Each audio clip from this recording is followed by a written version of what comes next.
Magandang araw po sa inyo at welcome back dito sa ating panibagong video. At mga kapolitika, atin pong pag-uusapan itong pagbisita ni Atisa dito sa Thailand bilang presenter ng Mr. International.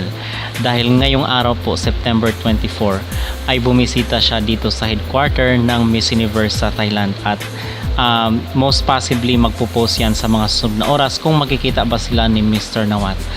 But on the other hand, sa kabila ng mga paghanga dito kay Atisa ng ating mga kabayan ay hindi pa rin maiwasan mga kapolitika yung mga negatibong reaksyon or mga negatibong komento ng ilan sa ating mga netizen dito sa social media dahil ang sinasabi nila ay nakukulangan di umano sila dito sa performance or sa mga pasabog na ipinapakita ni Atisa Manalo.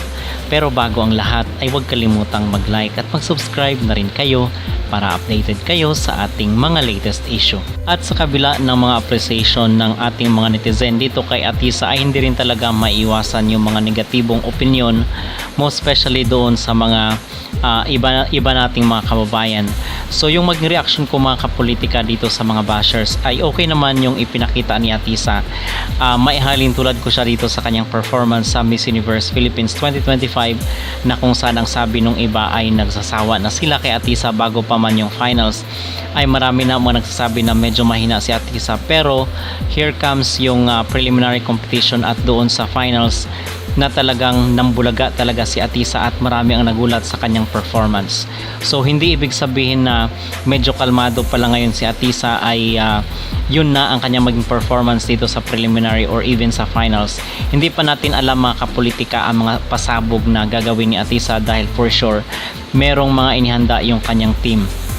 At doon sa mga nagsasabi naman na medyo mahina yung kanyang performance at yung kanyang mga ibinida dito sa kanyang pagbisita sa Thailand, kitang-kita naman natin mga kapolitika yung kanyang pag-level up doon sa kanyang isinuot kahapon.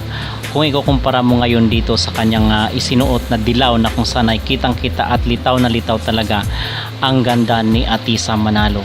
So merong pagkakaiba doon sa kanyang ipinakita kahapon sa ngayon na masasabi natin na malaki ang improvement ni Atisa Manalo. Kaya doon sa mga bashers na patuloy pa rin ngayon na nambabatikos dito kay Atisa at sabi nila ay masuportahan daw nila itong si Vena Pravinar, ay wala naman pong pilitan yan mga kapolitika kung sino yung ating susuportahan dahil hindi naman pinipilit ni Atisa yung mga Pinoy na magustuhan siya kasi hindi naman lahat ay kayang i-please ni Atisa Manalo. Okay? At aside from this is meron tayong mga nasagap na impormasyon na kung dito sa Thailand gaganapin yung MU 2025, ang MU 2026 mga kapolitika ay gaganapin naman po ito sa Latin America sa bansang Puerto Rico sa November 2026. Okay? So yun ang ating mga sariwang kaganapan at mga sariwang update dito sa pagbisita ni Atisa sa Thailand. Kung kayo ang tatanungin mga kapolitika, ano po ang inyong maging reaksyon dito sa mga nagsasabi daw na medyo mahina daw ngayon ang maging representative ng ating bansa sa Miss Universe 2025? Mag-comment sa ibaba at huwag kalimutang mag-like at mag-subscribe na rin kayo para updated kayo sa ating mga latest issue.